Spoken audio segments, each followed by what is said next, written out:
alright, just a few disclaimers here. Yeah, go read that or whatever. But like, I swear, bro, the background music is ass. Like, hold on, I think there's no background music at all. I'm not sure. This is like before editing the video. I'm not sure. But like, this might be like a bad episode. Maybe, maybe not. Maybe there's some errors. But yep, we'll be doing more episodes later. Alright, fine. I'll get into it. More yapping. Actually, there's yapping, but bruh, who cares? I'll go into it. Hello. Hello, Oliver. So, tell me your story. Huh? So straight to the point, aren't you? But jokes aside, I've always been lonely. This had been 6 months ago. Could I comment? I'll let you talk for the rest of the story after this. Sure, go ahead. I hear you always have the best responses. So, you've been lonely. Not even your coworkers? Right, forgot about that.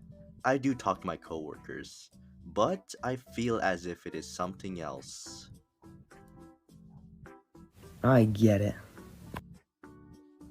If you really feel lonely, I know a couple girls that like your style, but we'll talk about that later, alright?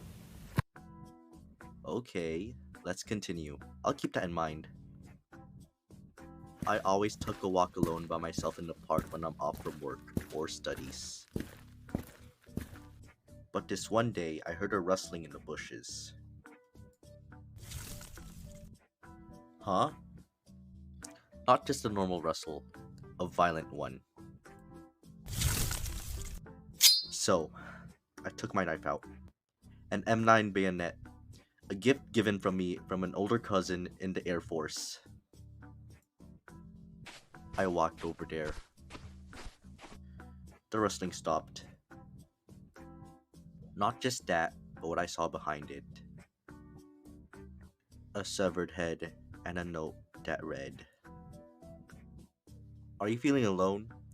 Come to the alleyway on Paper Park Drive." As if the person who wrote that knew how I was feeling. Took my knife away, walked away, but here's the thing.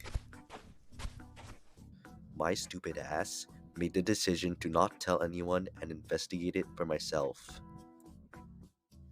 A few minutes later, I arrived to the location. It was pretty close to where I was. I just had to walk.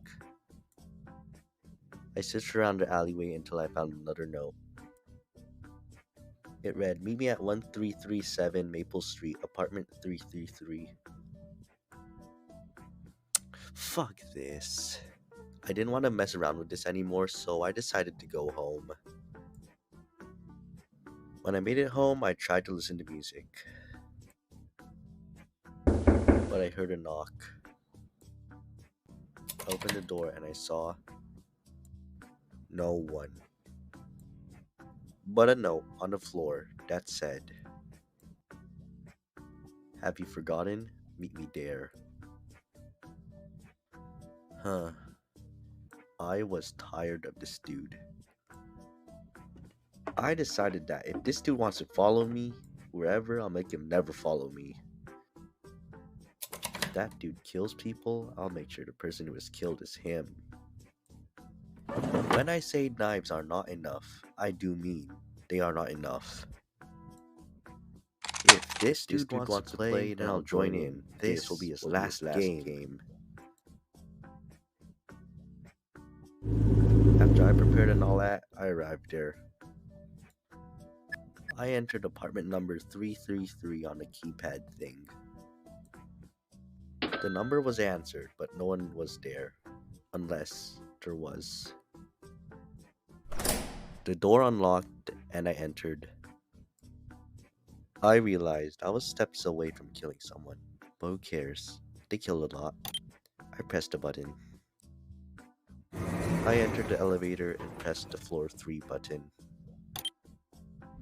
I realized this elevator had no railings. Was it supposed to symbolize things getting out of control? The elevator stopped at the floor. As I exited the elevator, I knew something was wrong. What the fuck? The building was bigger on the inside than the outside.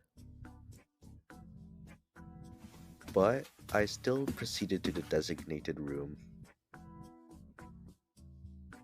Room 333, and a note on the door that said, "The door's open."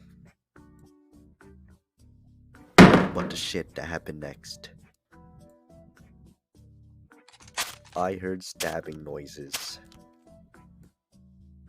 I opened the door, but the dude must have heard me.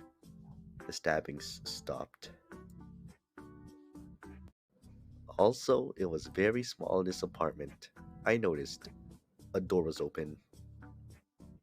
I took a few steps forward and the door slowly closed behind me. I pumped my shotgun to be ready. I was on the other side of this wall. I will turn this kill into cheese. And I went into the doorway until I saw the killer and her victim. No face, her wills and emotions rather suggested by her aura and gesture. And she was ready to kill me, like I was ready to kill her. I pulled the trigger.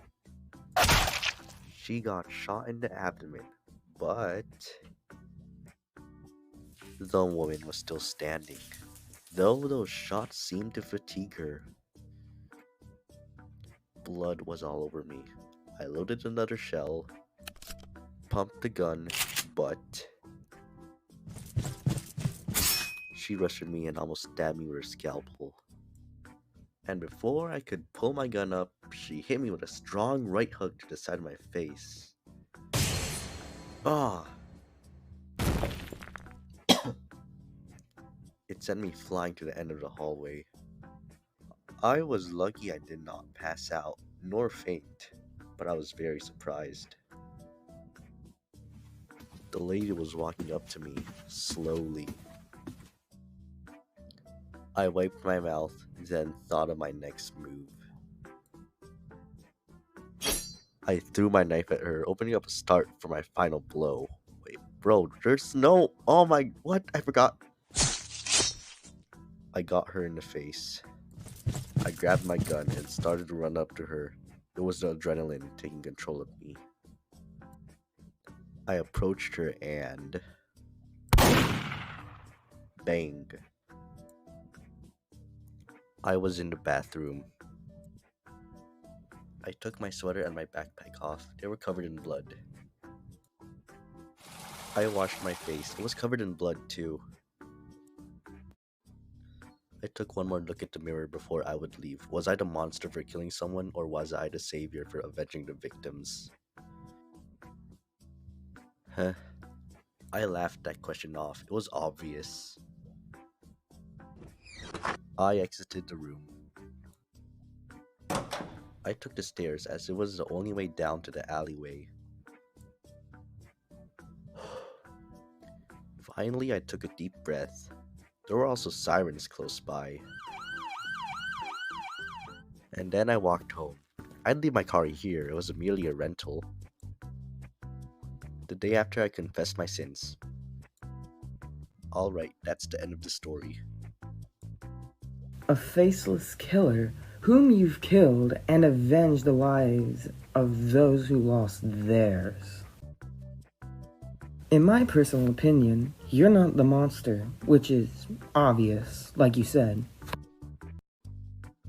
Well then, any other information?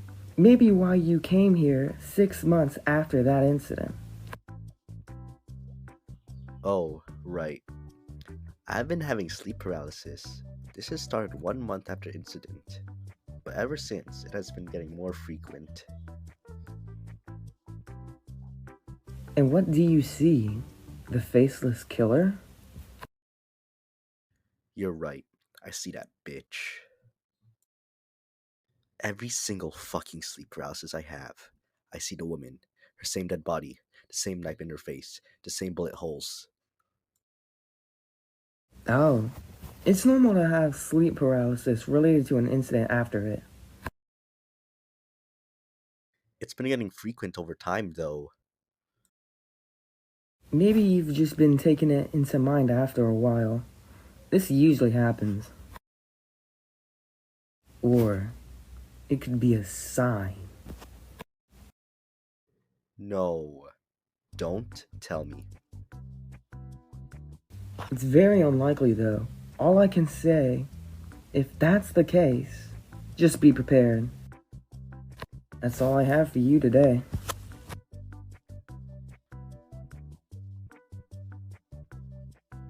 Heh, if she ever comes back, I'll make sure she suffers instead of simply dying. Alright, I'll see you. Make sure to give me those numbers.